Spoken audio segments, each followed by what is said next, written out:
So we'll go ahead and get started. The topic today is bridging governance and education to drive engagement. And if I had to guess, I would say that everyone on the call was probably drawn by that word engagement right there.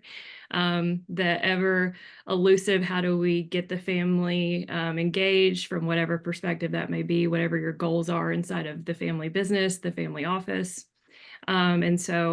I'm joined here today by Kirby Rossblock, who is the CEO and founder of Tamron Learning, as well as Aaron Smith, Senior Family Office Manager for the Vermeer Family Office, who is a wonderful client of both Tamron Learning and the Trusted Family platform. And again, I'm Katie Darnell, Business Development Director for Trusted Family. Kind of just to get us started and anchor us to this topic today, again, talking about engagement, what are a couple of the things that really drive it and can really make it work inside of your organization? And we're going to speak to kind of our two superpowers here. From Kirby's side of the house, that would be the education piece, and from us, the governance piece. And then Aaron's going to wrap us around with some of his great success stories from working with the Vermeer Family Office. So as you're thinking about engagement and you're thinking about it in the context of education, the education piece is really the why behind everything. You know, why are we doing this in the first place, whatever this may be, whatever the initiative is. And then from the governance perspective, it's really the how. How are we going to make it happen? How are we going to execute? And what are the tools and things we're going to use in order to make all these happen and to continue to drive our why? And those two pieces, the education piece and the governance piece, are really kind of this self-fulfilling loop, this infinity loop that you kind of see here on the screen. You kind of can't have one without the other. And that's when that engagement initiative tends to fall down, is when you lean into one and you don't have the other one there. For example, if you are preparing someone for a governance role, but they don't have the context, the knowledge, the education to really fulfill that role, that's when you see engagement fall. And then in reverse, if you're educating without any understanding of what you're preparing for, that's again when you can see some disengagement happen. And so this is kind of what we're going to talk through today. Again, that bridge from our organizations is we tend to use technology to help anchor and help focus this. And so we're going to talk about all of those concepts.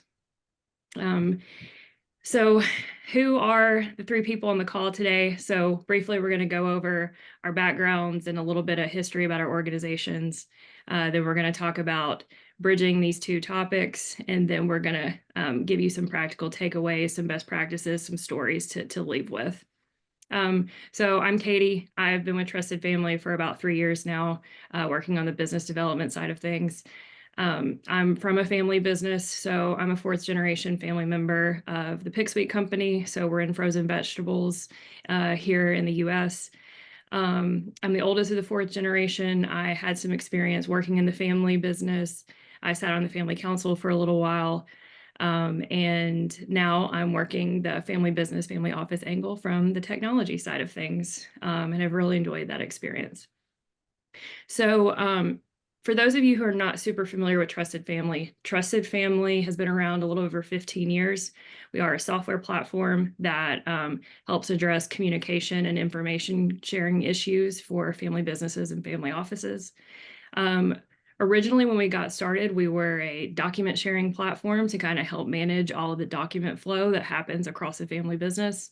And we have grown and have so many other communication tools and features in our platform today that help continue to address that as family businesses progress and adopt technology faster. So since then, some of these like engagement issues are starting to push us to really evaluate what are the tools that we are giving our clients to help address all of the issues that are coming up. And so we are trying to move into not just being a document sharing platform, but to also be the central location and the central operating tool for any family business in the world.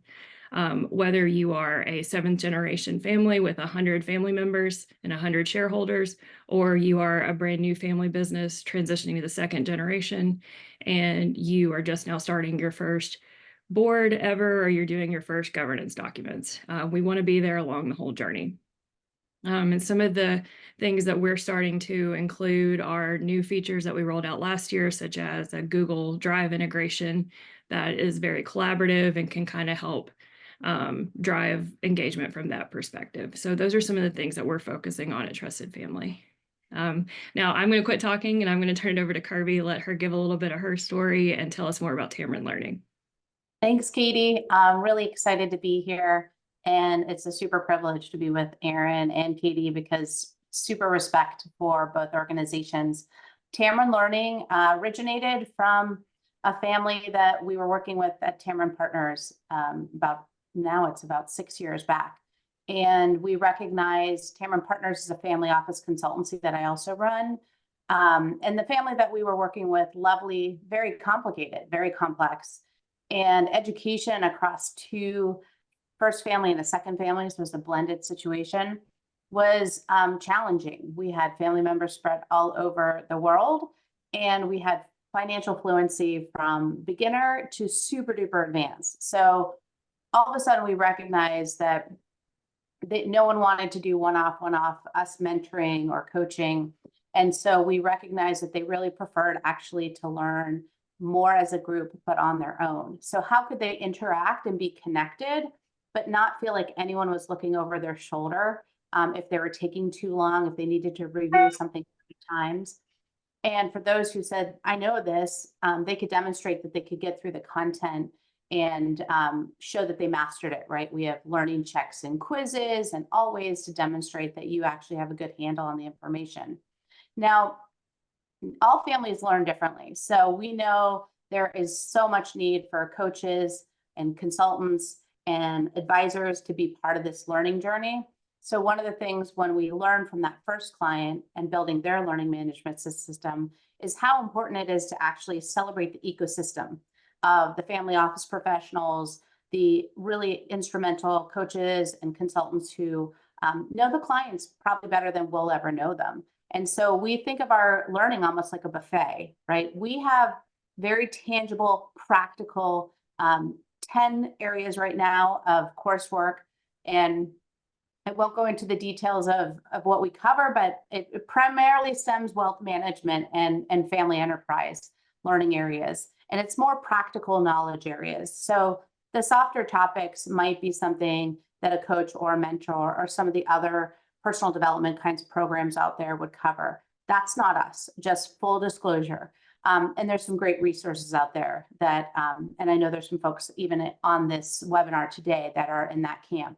And so if you're interested to learn more about the 10 courses, we have another family office course that's going to be launching end of this quarter, and some additional governance courses are going to be launching later this year. We'd be more than happy to talk to you about them. Like Katie, I am the youngest of the 4th generation.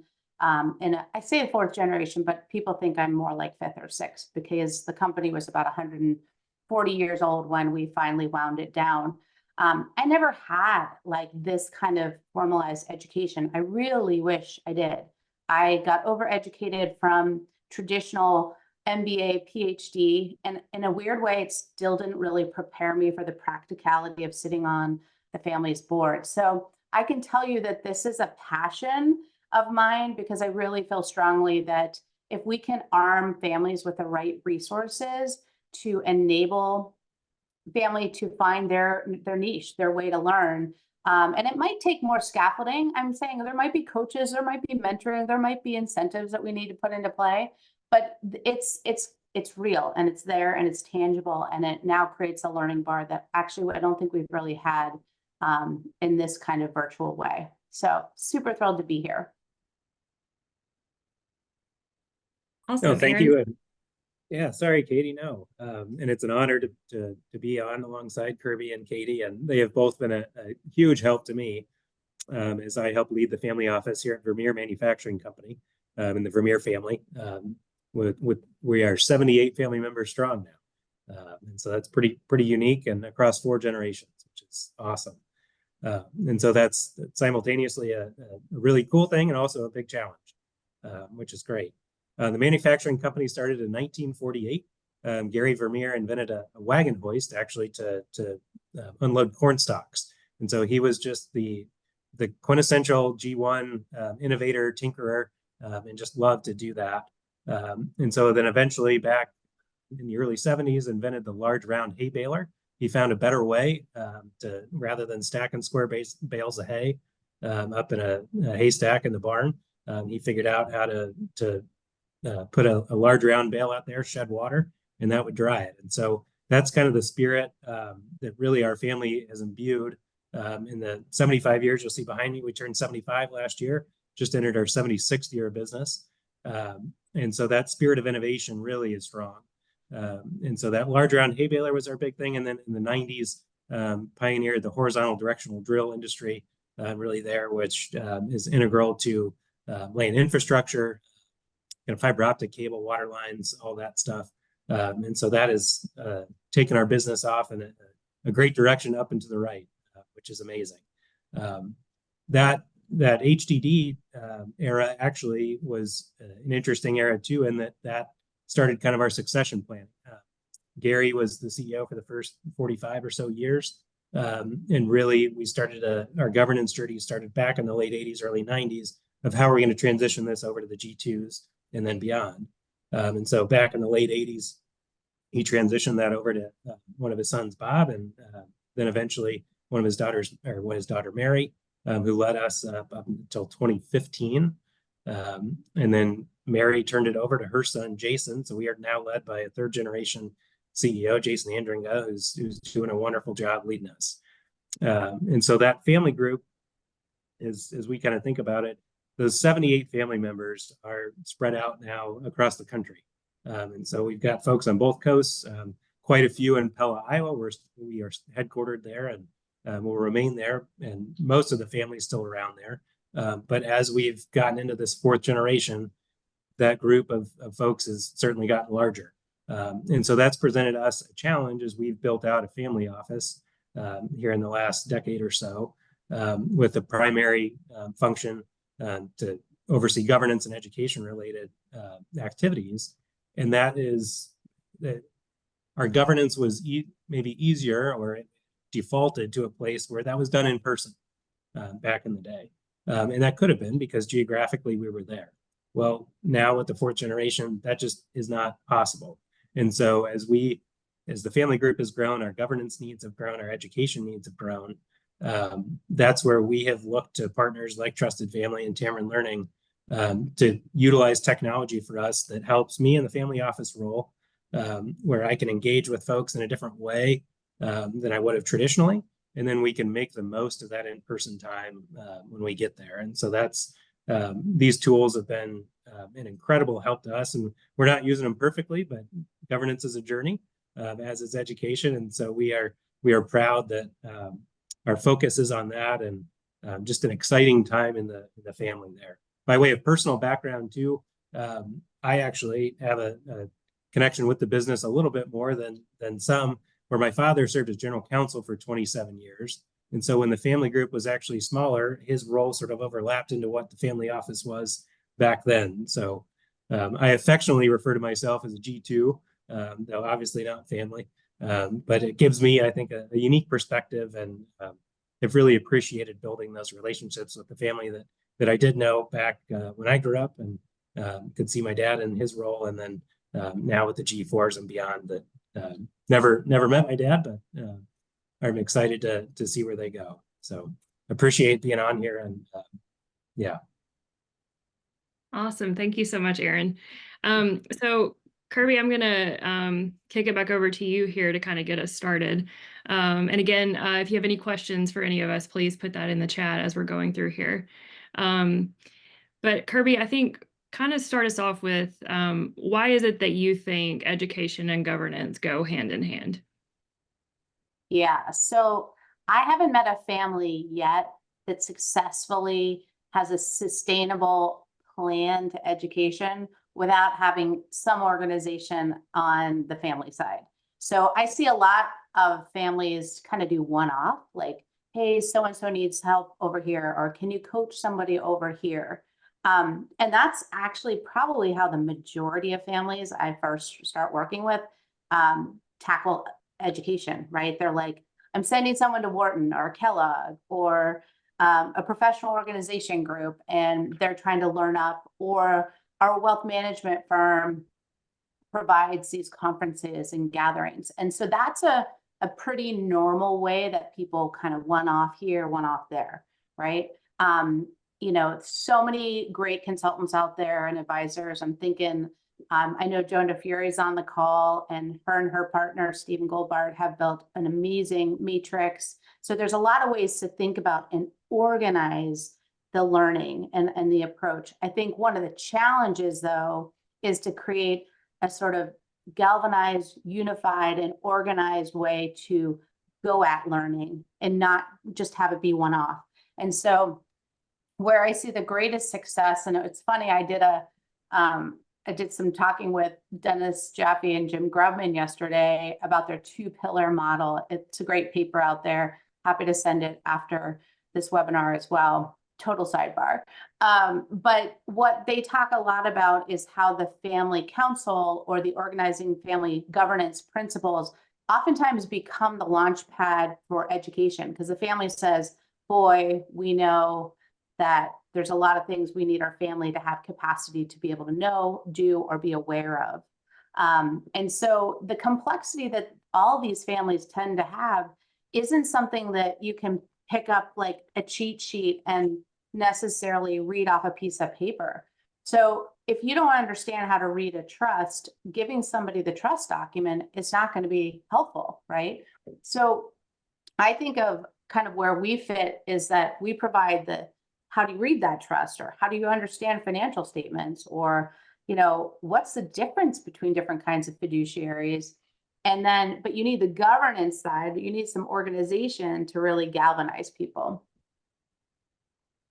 To piggyback on that, that's something that, just mentioning kind of the council and the education piece, our family developed an ownership council back in 2011 and started with education and governance committees. So perfect tailored vision there. And education has been a topic it runs the gamut, right? Where there's just everything out there. And so we've kind of been at a place where we have an annual family camp that we utilize. That's the best way to get everybody in the same place and get the same information. But we're able to do it 3 or 4 days a year. And so there's just too much on that education list now that the education committee wants to have, especially as our numbers have grown, just in the sheer number of family members we have. That's harder and harder to get everybody there to get that same message.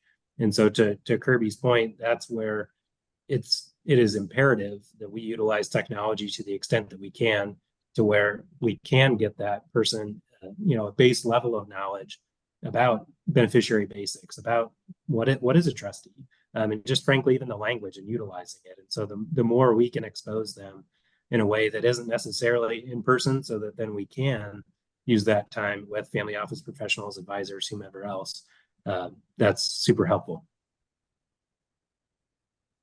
And I think it's important to, I think Kirby, you mentioned this, that I think it's so easy to just say, we encourage all of our family to get their MBAs, or we encourage them to go through these like more traditional like education outlets. But you go to one of those programs, and at least this was my own experience, even is I got my MBA, but I don't know that learning to read a balance sheet had the same impact on me as then realizing, if one day I want to be a board of director at the family company, that's a whole different ballgame, and that goes even deeper than just knowing how to read a balance sheet, and that it also is kind of that, use it or lose it thing. Like if, I took Spanish classes for 20 years and never really became fluent in it because I didn't use it a ton. And it's kind of the same thing. If you don't use a lot of that financial knowledge, or you don't know the reasoning behind why you know it and what you're going to do with it one day, it can be very hard to keep everyone plugged in and pulling in the same direction. Totally. So Kirby, how might e-learning technology remove certain stumbling blocks to engagement? Yeah, so Erin, I'm thinking right back to your family meeting and just so many family meetings I've seen where when I'm at those meetings, I know so many families are saying to me like, well, we want to celebrate and be together. We want to have fun. We know we have to talk business, but like, we don't necessarily want to feel like we're in a classroom being taught about something that's kind of dry and not that inspiring. So that time together is so, so precious. And I think we all feel the need for community post-pandemic, where this kind of community, no offense to Zoom and every other virtual technology for conferencing, we're just over it, right? So I sort of look at our e-learning space as this opportunity to, one, create no judgment. Nobody knows if you got a perfect 10 on that quiz or you had to take it 5 times to get to a perfect 10. There's also the ability to do it at wonky hours. If you are a nursing mother and up in the middle of the night and you're like, hey, I can do this. Or if you're a working dad or son who, wants to do this at kooky hours, anywhere, anytime. So that's super convenient. And like the other reality for so many, young folks, and again, our learning's more adult focused. So full disclosure, great consultants, great advisors out there for financial parenting and support with younger kinds of learning opportunities. But at the end of the day, our time is so valuable, right? We can't pay for more time. So if we can use it in our discretion to maximize our efficiencies with our families, with our work, with our faith, with whatever is going on in your world, then that's just making your life easier. And that's essentially where we see technology removing stumbling blocks, because then you're kind of like, oh, well, if I just schedule it in, or I'm saying, like, I have a client right now who's like, I'm finishing all of your courses by the end of January. And I'm like, great. So we set up learning plans. So Tamara can help with that too. And we just, helped her achieve her goal. And then I actually worked with her assistant. I said, block chunks of time so that she knows like that she can focus. And she loves, because she said, going through it in a concentrated way, I'm just taking it in so much more. And then, I still do mentoring. I still like talk to her. I don't do that with all of our clients, but I see the value of having an Erin be able to be there and say, let's follow up and talk through the balance sheet discussion. Or, you know what, I know you're having troubles with budgeting. Let's just think about it. There's that other cool article. Let's talk about that article that says, here's a different angle on budgeting. So that's where I really think we can align people, process, and technology, and we can make it way more efficient. No, I look forward to utilizing that as stewardship basics and trustee basics and all that stuff it's out there. And we've actually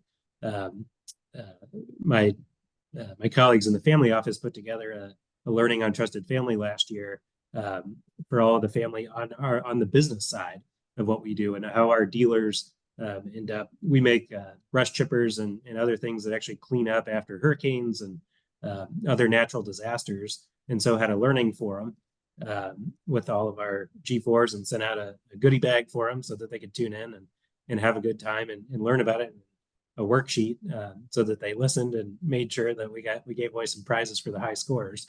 But it's that type of engagement really that allows us to engage those folks, that because I've got, I don't know, probably a dozen or so of the G4s maybe around my specific area back in Pella, but there's twice that many that aren't there. And so we need to engage them in a way where, hey, everybody is getting exposure to the same information. So both of the platforms here, Trusted Family and Tamarind, are integral to my ability to engage them in that way. So true. Katie, can I ask you a question, since you keep asking me questions? Give you a little. Can you talk to me a little bit about how your secure information platform is, also helps? I mean, like, back to you, how does that also remove stumbling blocks towards engagement? Yeah, well, I think for, kind of piggybacking off of two things I think you both just said, Kirby, you were mentioning one thing it does is it, having a technology platform just makes things more efficient. So I think one of the biggest things with engagement is so many things are taking our attention today. I think this is one thing that we hear from all of our clients, is that, oh, well, the rising gen, they're always on their phones, and they're on TikTok, and they're engaged in social media, and they're worried about other things. I don't think that's just a rising gen issue. I think it's an issue for all of us, is that our attention is being pulled in so many different directions. And also, we are not getting any more attention. We don't have any more time resources. So we're having to figure out where we're going to spend those and where it's the most important. And so a platform can help make that whole thing more productive, more efficient, so that when you're trying to organize a family meeting and you're trying to get everyone in person and you want to drive engagement in person, well, how do we see when everyone's available, and how do we get them to get together, and how do we send them the details? Do they have the information that they need? So, the next step after, going through a formal education practice is, so do those people have the information that they need at the time that they need it in order to be prepared when it's go time? And so it can make those interactions even more powerful and even more engaging. And then you just kind of repeat and keep going with that. And that brings us back to that infinity loop of, if you're doing one and you kind of keep going through it with both, then you're going to eventually see an engaged effort on all those parts. And I think another thing too, we had talked about, Kirby, when we were prepping for this, is that, sometimes I think in this space, like with families, it can be really hard to admit, or to seem like you are like the least intelligent one in the room, or, or to raise your hand and say, well, I didn't understand that, and can you explain that? Or maybe I need additional help here. And I think, again, that's where a digital platform from both the education and the governance side of things goes. Everyone has access to the information, so they can spend more time reading it and absorbing it and researching it. And same thing on the education piece that you mentioned earlier. Totally. Hey, Katie, I know great question just came in about getting buy-in from the family members to start utilizing education offered. Can I take that, or do you want to wait till the end to cover that? So one of the things that we've recognized, and I know this will resonate with people if you're in a family or you work for a family, fits and starts. It's pretty common, right, for people to be like, we're going to do this, and then it's like, yeah, we're not doing this. No, we're doing it, really, seriously, it's happening. No, we're not ready. And that's super frustrating if you're on the family office side and you're thinking you're supporting an initiative, or if you're in a family who's like, come on already, what's taking so long? The success we've really seen with getting education going is actually demonstrating that it's feasible. So like, finding the early adopters. Who's the one who gets the first issue Android phone or iPhone? Who's the one who is like brave enough to raise their hand and be like, I'll be a guinea pig? So we tend to start where there's energy and interest. And it's amazing that little spark of one person can actually light the fire. It can ignite the interest across the family if they're willing to put themselves out there. And we're like, hey, listen, you vet it for your family. If it doesn't work, great, that's fine. But then we also have families who have an urgency. Like, we just had a couple of sisters go through our learning. They had an urgency. So we know that when something urgent is happening, a transition, incapacitation, we've had siblings and, second gen, third gen needing to step up as trustee. There is energy in transition. So I would also just offer that when you're facing those transitions, don't shy away from saying, how can we best prepare you so you feel competent and confident to handle that situation? And that can actually diffuse a lot of potential tension and conflict, kind of back to the governance side, because people feel armed and empowered and are able to use their voice about how things are going to change. Does that resonate with you, Aaron or Katie? It for sure does. And back to your kind of ebb and flow, I would echo that, where specific to education maybe tends to do that a little bit more maybe than then at least our governance structure is very well built out. And so that's just, it's something that we kind of follow like clockwork. But education it's something where I'm noticing with a few of the G4s where I think we're going to have a unique opportunity where our generational spread is 25-ish years in that group. And so there's some G4s that are you know, going to be here in a couple of years, going to be teaching their, you know, teenage cousins kind of the same thing. But that's a wonderful way for us as a family office staff to engage that intergenerational relationship that needs to happen, and that the growth that's going to come of that is just amazing. But it's those things tend to just ebb and flow, where it may resonate with somebody totally on one topic, and I've got one G4 that's very into the legal realm, and trusts are his bread and butter. Whereas there's a couple of his cousins and brothers that are not far off in age, but want nothing to do with that. So it's a journey, but just keep trying, and it's an evolution. Yeah, I think that is so true, especially on the governance side too. There's such an ebb and flow to it, and I think that's okay. I think when families try to fight against that natural ebb and flow of it, I think that's when sometimes there can be some frustration of, well, you know, everyone's not engaged, everyone's not showing up, and so I do think that there is some just natural ebb and flow in governance too. I think, Kirby, to your point of like the transitional period, that's a good time for there to be a lot of ebb and a lot of momentum. And so that's where I see a lot of value in technology kind of helping in the time when there's a lot of flow. Like there's a lot of time to focus on different things that maybe weren't, you know, top of mind when you're going through a really powerful transition. And so those are kind of some of the things that we can help focus on through that. I think we've got several questions coming through now.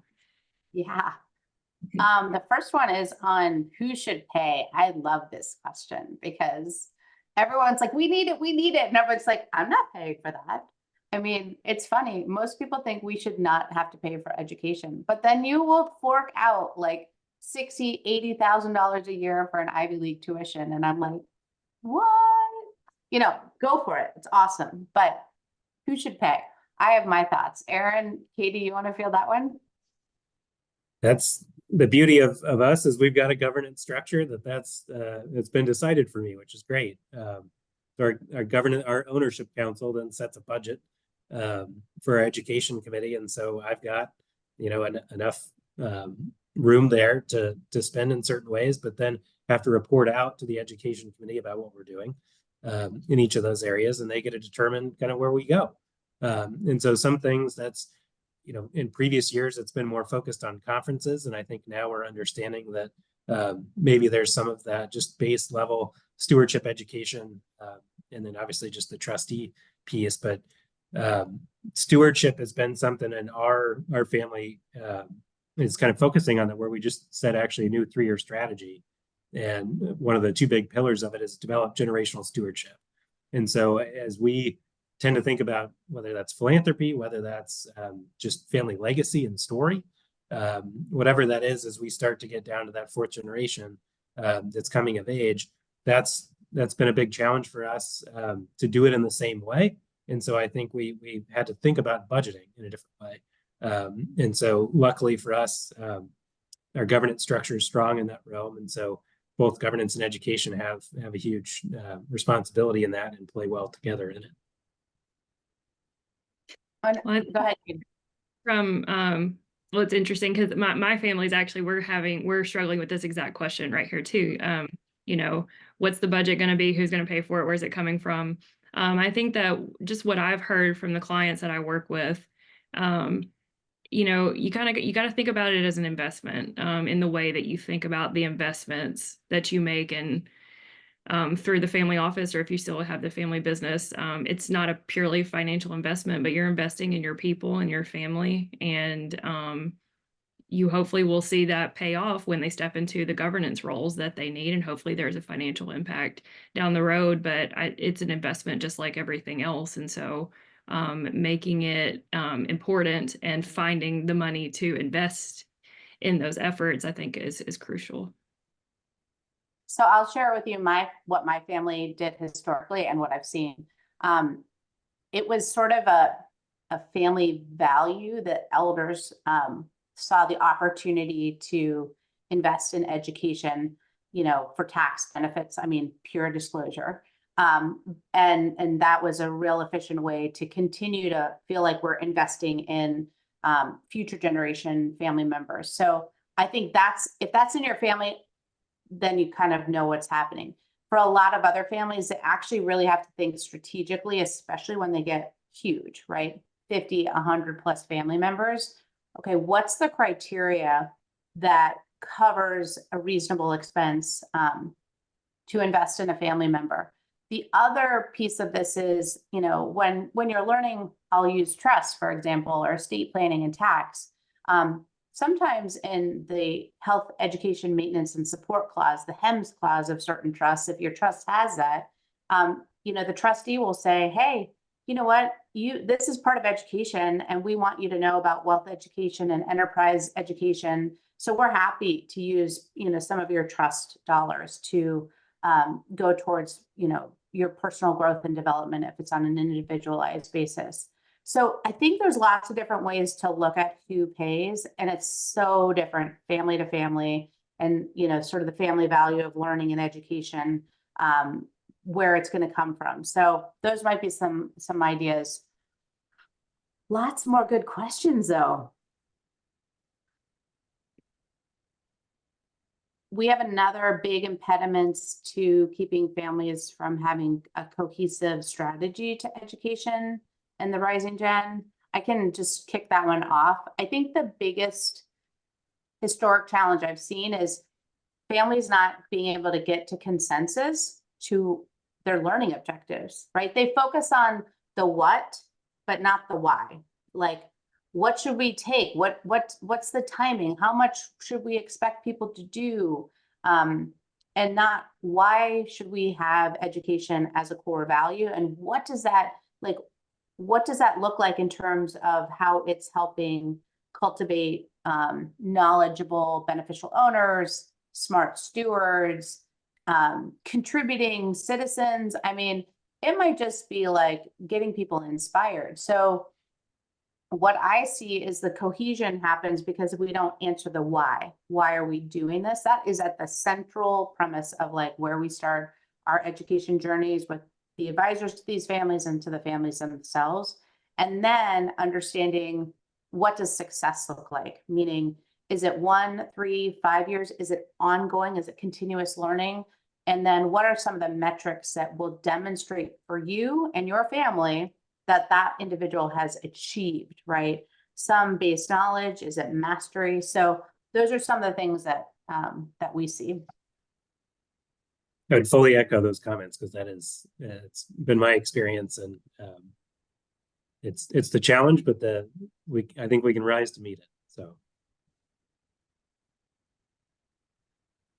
Yeah, and I think there was one more question here about maybe we'll kind of hone in on some of the things we've already said, but if you had to choose 2 or 3 of the most effective ways to engage the many generations, what would it be? And an example here was when there's conflict, people show up and want to be involved, but which is a great point. So, I mean, I'll open that to Aaron and or Kirby, and this might be a good segue too into more of the Vermeer story and some of the strategic things you guys have decided to implement and start with. Yeah, I think the biggest thing for us is just knowing that geographic spread was going to be a challenge, and so we thought out, my colleagues in the family office did about 10 years ago, started using Trusted Family a little bit even longer than that. And so we've done learning forums, like I mentioned earlier. We do 2 of those a year, and then also family camp, and try to put as much of that on the platform and record it then, so that folks that inevitably have the busy schedule can view it. And so we've had luck, as I mentioned, we kind of sent out snacks and a worksheet and all that. And my colleagues have also sent out some Explorer kits that teach about Vermeer, but then also I think we had a interesting educational piece where we have entities in 5 or 6 different countries, and so did a country-specific piece with each of those entities, and tried to say, hey, what's the culture? What food do they eat there? And get the younger gens to experience just a little bit of connecting the dots there, knowing that it's a challenge for us to explain that sometimes or have enough time at family camp. And so mailed those out and then hosted that online and Trusted Family, and had a ton of good luck and really good reviews with that across the family then when we utilized Trusted Family Survey. So that's the beauty of all of this, is really integrating that into the same place, where then the family really goes back and knows that, no, this used to be done via email, right? Or, everybody's on different threads, and this is the one-stop shop where everybody goes and they know it. And so, yeah, for the youngers, it's kind of on the app on their phone, and the olders, it may be on the iPad or the browser, but everybody knows where to go for it.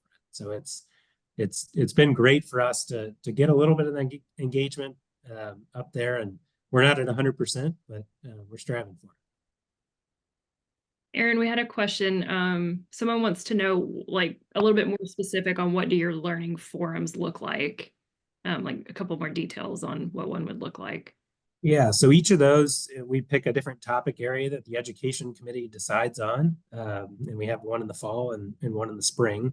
And so, for instance, last year in the spring, we have our dealer network is who supports our equipment sales out in the field. And so we had their CEO speak to the family and describe just kind of what his process is for a natural disaster when he gets a call that there's a hurricane going around in Florida or going to hit there. What does he do? How does he communicate with the other dealers to do that? And so our education committee sort of sets the goal of, hey, what's the one sort of topic area that we want to dive into in this? And then lets us as the family office staff then sort of liaise with whatever that topic may be.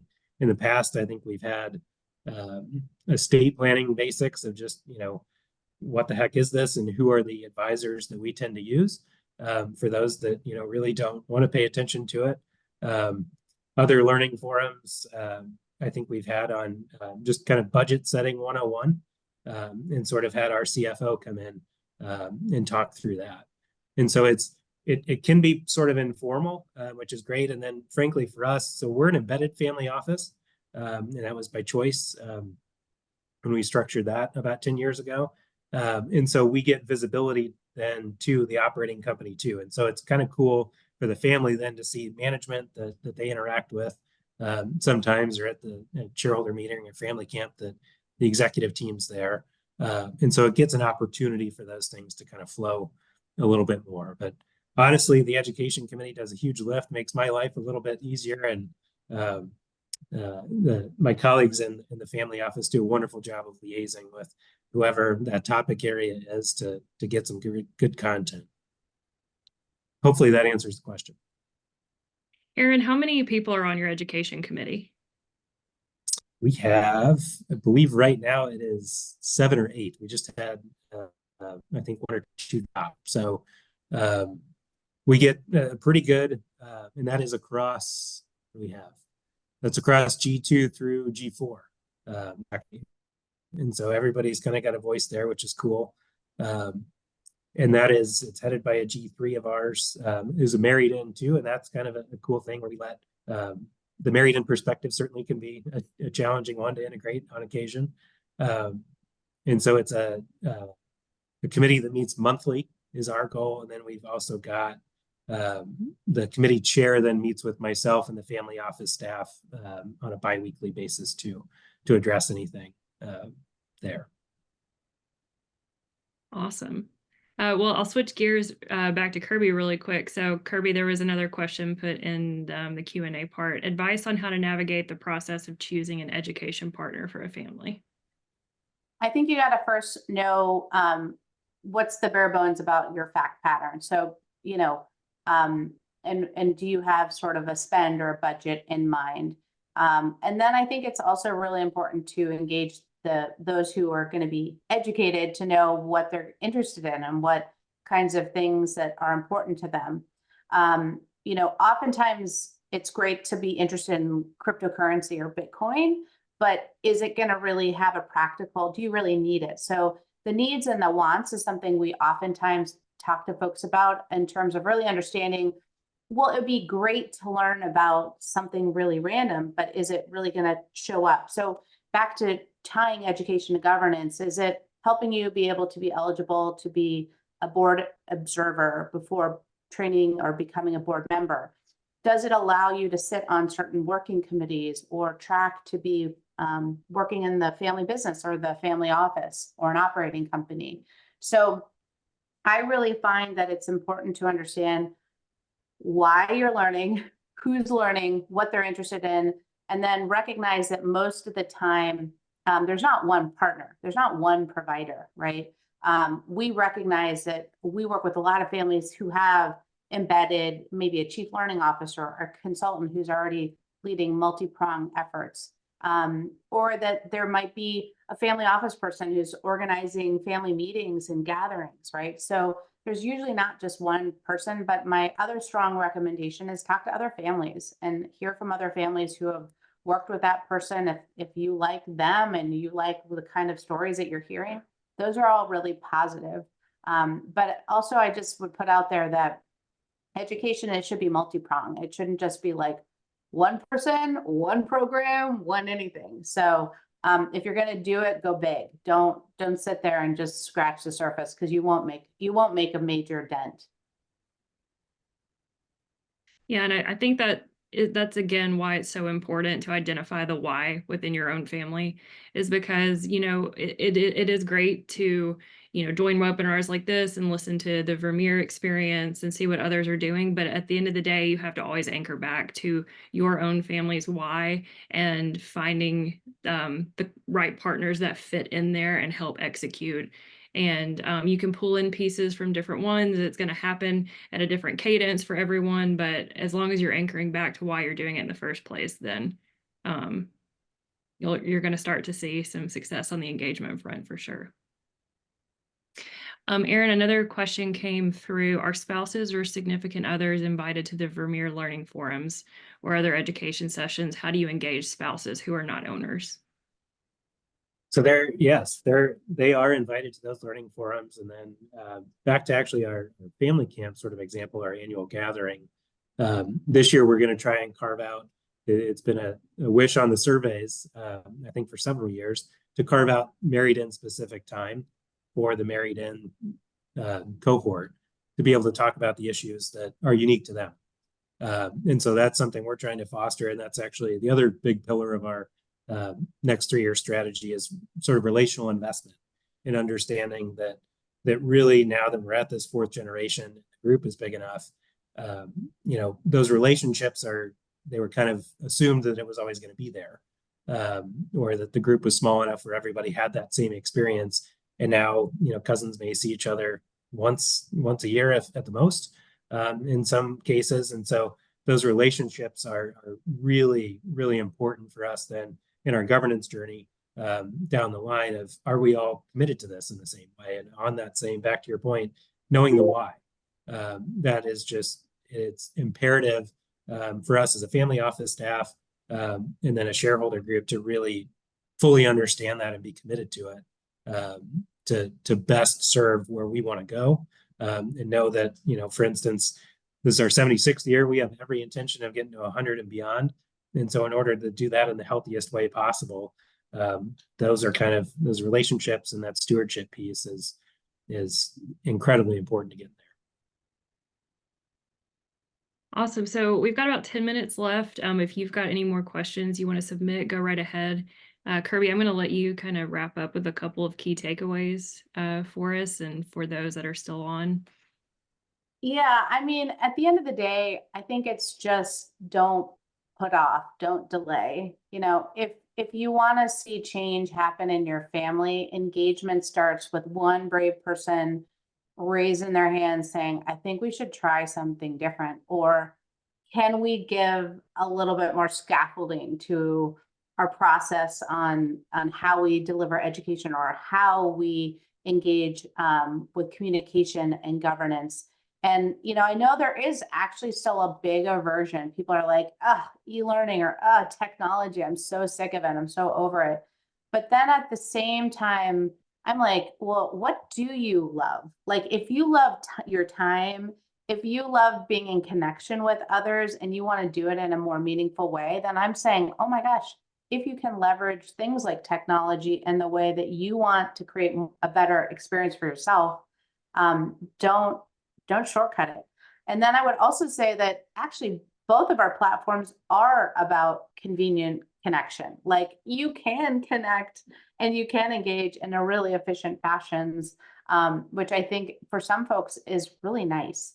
I'll go back to Erin's comment about like learning to budget or learning about estate planning in a forum. That's great in the moment, but what if like a month or 2 months later, you need to reference that information and you're like, oh my God, what was said in that session, right? Unfortunately, we only retain about 20% of what we learn in a live session a day later. And people don't realize that like we put so much time, money, and energy into that one consultant or those estate planning attorneys come to that meeting. And then all of a sudden it's like, oh, now I got to find, like, there was a recording, I think. Was there a recording? I think there's a handout. And so this is where I find it, that lumpiness of learning cannot go the distance if people are like, I need to go back and review this, or I need to have access. So again, with our programs, we're happy to talk about pricing. We have sort of larger pricing that's not on our website, but we also can extend. You didn't finish your course in the year or your whole program in whatever time frame. It's not like you have to rebuy the whole course or programs again. So I think it's really important to recognize that it's going to take time, and people need to really just have the courage to make it happen. And then once you do have success, celebrate it, broadcast it to everybody. Let everyone know that you are awesome and smart and you've had these successes, because people have a FOMO thing, right? They don't want to fear of missing out. They don't want to be the one who didn't get educated, to be the last getting on board. So leverage that. What about And you? to add, Yeah, go ahead, Erin. sorry, Kirby, just a quick add too. The survey actually that you guys with Tamarind Learning have, just whether it's financial literacy or where everybody is at, and helps. It has been integral to me of understanding who has an affinity for certain things, and somebody that I don't need to then give financial literacy piece to because they love accounting or they have all that, and then other people that don't want it. That is, it is incredibly helpful as the group gets bigger for me to understand what are our needs, and then be able to communicate that back to the education committee and say, hey, here's the budget I think is going on, or to state that, hey, yes, we have this goal for everybody to have it, but are our resources better diverted to 2 or 3 others doing this, and then I got 5 or 6 others that may need something different. And so those things and that data is just incredibly valuable for us. And I think, kind of to wrap it up, I'll kind of reiterate what you both just said, especially Kirby, what you were talking about, that we're kind of in this weird ground right now where it's like everyone knows technology like exists, and for every single problem you could ever come up with in the world, there's 150 different technology options to help you solve it, and to the point that we're all a little overwhelmed with it and a little disengaged to a certain point because there's so much of it. But I think that that's just something to just acknowledge and not let it deter you from adopting platforms and trying different things that you will eventually figure out like what will work for you. I think the reality is that to really drive engagement, especially into the future, technology is going to play a part in that. But it doesn't have to be overwhelming. You can get started and kind of phase in and use different pieces of it and let it grow as your initiatives grow and change and morph into different areas. And getting experts to help you do that, who have worked with families to figure this out, and people like Erin continuing to share what they've done. That's that's how we're going to solve the engagement problem in the future.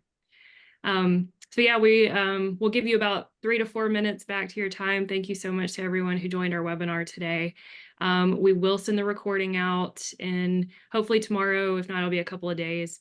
You are going to get an email with a couple of links to the surveys we talked about today. Kirby's team has a great financial assessment survey. And we're going to request that you provide us a little bit of feedback that we will then republish to you down the road to kind of give you some more information to help drive this engagement journey on your own. And if you need anything, reach out to either of our organizations. I think Erin's always happy to talk and share best practices. And so again, Erin and Kirby, thank you so much for attending and being here today. And thank you to everyone who joined.